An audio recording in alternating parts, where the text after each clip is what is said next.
This video is for ages 13 and up, because something.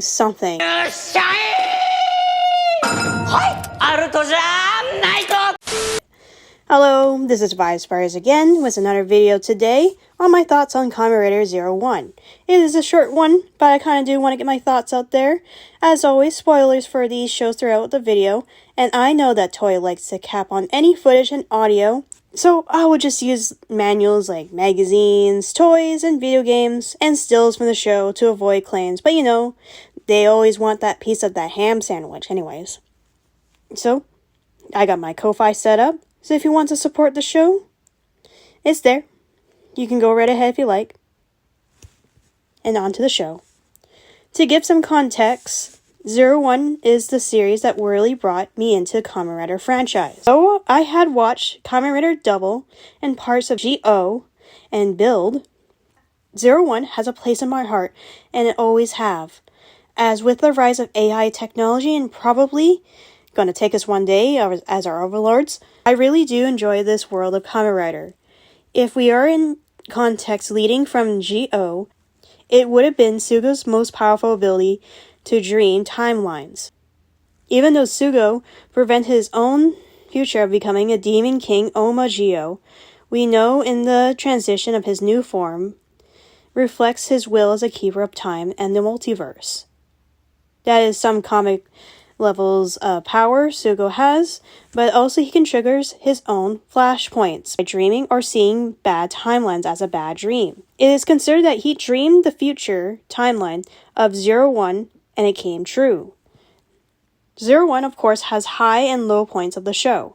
That's not the reason why I bought the physical Blu-ray. I say, story-wise, how they treated our main hero Aruto Hiden has got to be one of my favorite arcs of any Kamen Rider series. He goes from this happy-go-lucky who wants to change the world or their viewpoints of a man and machine to that, as it felt in Real X-Time movie, is broken down to the point where he doesn't recognize who he was anymore, leading to the people who he helped change regain his confidence again as an individual. Our main hero dreams of becoming a performer at a circus, as he always wanted to make people happy and laugh. When his original career didn't came, as he was fired because no one understands his dry humor, even though his main goal was to make everyone happy. It is cool to see Aruto's character starting out as a guy who is late for work with his name tag falling off his shirt, a silly individual who would come up to your face, and as the camera angle shows us, a young man with no business of being a CEO or inheritance from his grandfather's work, to someone who wants harmony between man and machine. He wants people to understand machines have feelings as well as human does. Well, he teaches the human gears the creation from his grandfather to give empathy and respect for mankind. As humans are created machines for their lives to be better, human gear are made by mankind's image after all, and technologically, the future when humanity no longer exists as a species, machines are there to spread our awareness to the cosmos when we cease to exist. So how Aruto becomes this goofball and naive individual to a person everyone respects? It comes with no surprise that Aruto's story in the series is a typical storytelling, as most protagonists are always written in the situation that they currently feel the right to fit in, or have imposter syndrome, as they were forced to take on responsibilities that they should never take in, as they are told they're not trained enough or they're too inexperienced to take up the task of defeating evil. Aruto falls in that kind of writing, but his change is really well done when Aruto realizes nothing will change unless he takes up the responsibilities as a Kamen Rider. The series built up his character wanting others to have a harmonious relationship between humanity and human gear. He sees Fua, an arms officer who is hell-bent on getting rid of human gears entirely after the Daybreak event, where Fua almost got killed by the rampaging human gears. Aruto wants Fua to see that everyone could live and there's no need to fight each other, even though you see how naive Aruto is throughout the show. Fua is the first person who cracks at his jokes, a feat Aruto so desperately at his original career is to make people laugh. By the time of episode 22, he gains the middle cluster Hopper from Guy, forcibly transforming him. Aruto has gained so many pro-rise keys and new abilities, his responsibilities of protecting everyone has increased, and his need to defend has deepened his hatred and despair, that he sees everyone who stands in his way of his own beliefs at this point. If he loses that hope that he gained for everyone, that he changed, his responsibilities just means nothing. The people he sought to protect. Thus, he fights all the time by episode 22. By gaining so many forms as 01, Aruto has been becoming more aggressive when he fights, as the human gears don't need drivers to spread their malice. The human gears are now able to transform because they're the connection to the Ark, which increases the tensions even further between man and machine, as humanity doesn't know when or by a simple cognitive in the human gears just makes them change by themselves, or the machine and their code just makes them change. Aruto must make that hard decision to do what he believes is right. The sacrifices he made to get here tells us he's ready to give up everything to save everyone, even himself to save the world. However, that all changed when Izu 1.1 dies. That's because his need for saving the world, he made a promise to Izu when he decides to be 01, and that's why 02 Driver exists. It is the promise that he and Izu will come out at the end happy and surviving for that moment to shatter away into nothing. By episode 42, he probably gains one of my favorite forms, Arc 1. We can say that this form is of his grief of the things that he lost at this point, and his own negative emotion take a hold of his mind. Arc 1 is a corrupted form of Rising Hopper, and his head sculpt shows how broken he is and the red in his madness and malice he gained since Izu's death. Izu tries her best to prevent Hirobi to become the Ark, but the irony in her death that Aruto became the Ark in revenge for her death. From episode 42 to 45 has got to be one of my favorite finale episodes in the Kamen Rider series. I am kind of tired of some of these recent shows that they had to reset the entire timeline after the entire series of proving that you can avoid becoming evil, or MCs just makes a new world but they don't belong to this universe anymore. Looking at you, building Zio. The final episodes of 01 wants to tell us a story to forgive each other and learn from each other's mistakes. Aruto wants to create a world where man and machine are in harmony, while Hirobi wants the humans to die, so his people and human gears to live. Aruto, during the final episodes, killed Jin as he was protecting Hirobi.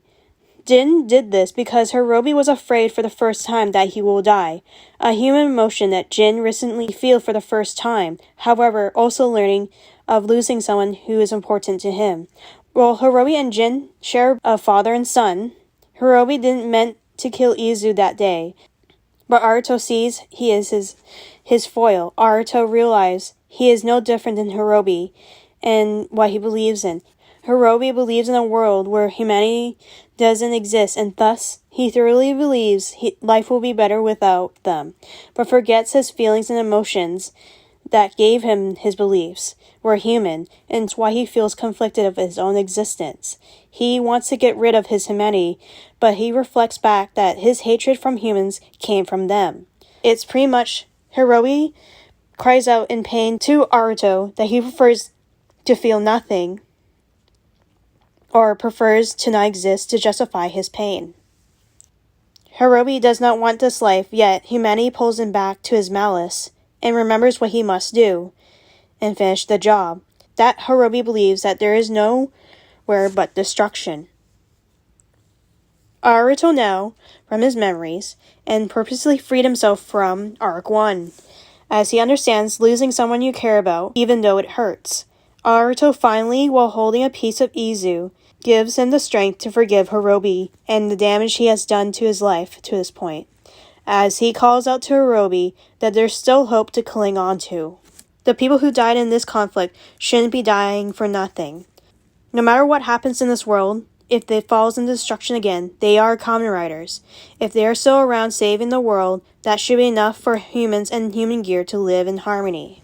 Though the two share different beliefs, Aruto and Hirobi are sides of the same coin. Hirobi considers for all things he has done to humanity.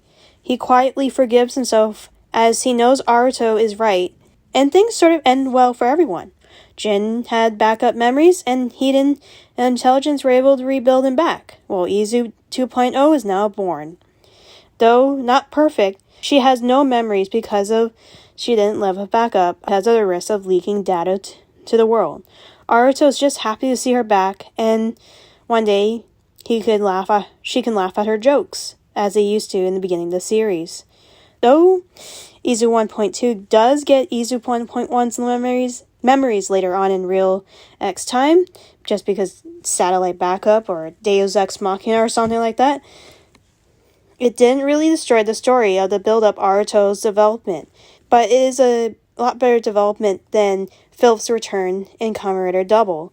Also, Izu gaining her memories back is a sense as robots can just gain memories. Real X Time does a really good job capping off the 01 series transitioning to the new era of Kamen Rider. We know Aruto's struggle, and now he is at the point he's willing to do anything to protect his friends and family. He has resolved himself that he will die, and he's not afraid.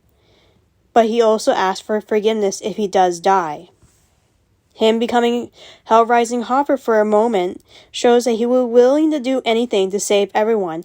And to top it off, this is one of my favorite base repaints of suits, and the most brutal berserker suits we have encountered in the Kamen Rider franchise. The call out heaven or hell, then whispers, it doesn't matter, when it really puts on the flair of Hell Rising Hopper. It is a form where Aruto truly is ready to die despite the suit breaking his bones and healing it at the same time, in the most brutal way possible, to continue a fight until no one is left. It is heartbreaking to see Aruto in the suit being his own prison in pain, and to endure this point. It is only Izu, who got her memories back, was able to hold Aruto back, and you see Aruto twitching in pain because as the Pro Rising Key wasn't meant for humans. Here Aruto is risking his own life to prevent destruction.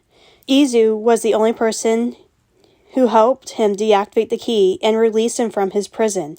This is the second time where he lost control of a form, and Izu is the only one who brings him back. Which this part of the video I have to say discuss on Aruto's character. Aruto's change comes from people who surrounds him, and his need for people comes full circle. When he needed help to succeed in a goal, Izu's death was the last straw for him, that his happy-go-lucky personality just melt away, and all he cares about his revenge, and it brings him his spiral of despair, a place where he can't carry himself out. But this time, the friends that he made throughout the story pulls him out, and Aruto is sad of the things that he lost, but it is a full circle that the people who were hell-bent on getting rid of one another are willing to believe in Aruto's goals, and the hope that he gave them, which at the end of the series made him believe it again. I find it beautiful when shows are written like this, because we don't get series like this in North America. That is probably why I love foreign TV such as J-dramas, as they know how to pull on heartstrings on people, even though this is a show for kids of people fighting in spandex and stuff. Yet they were able to put in 13+ content into a show. As the themes in Kamen Rider from the Heisei era to the Rinwa era, 01 may lost a lot of episodes due to time of filming, and of course 2020. But we also got something beautiful, that there's always hope beyond the destruction. We just want to be close to one another, but willing to help those who are left behind. Despite how many loved ones were lost, I guess that was the theme of 01. And a lot of people forgot what it means to have humanity. We destroy, but we also have to rebuild it, and having the strength to move on from it and hope for a better future. Hey all, that is all for you, and I hope you're doing well, and I hope you're on to the next video. Goodbye. Bye-bye.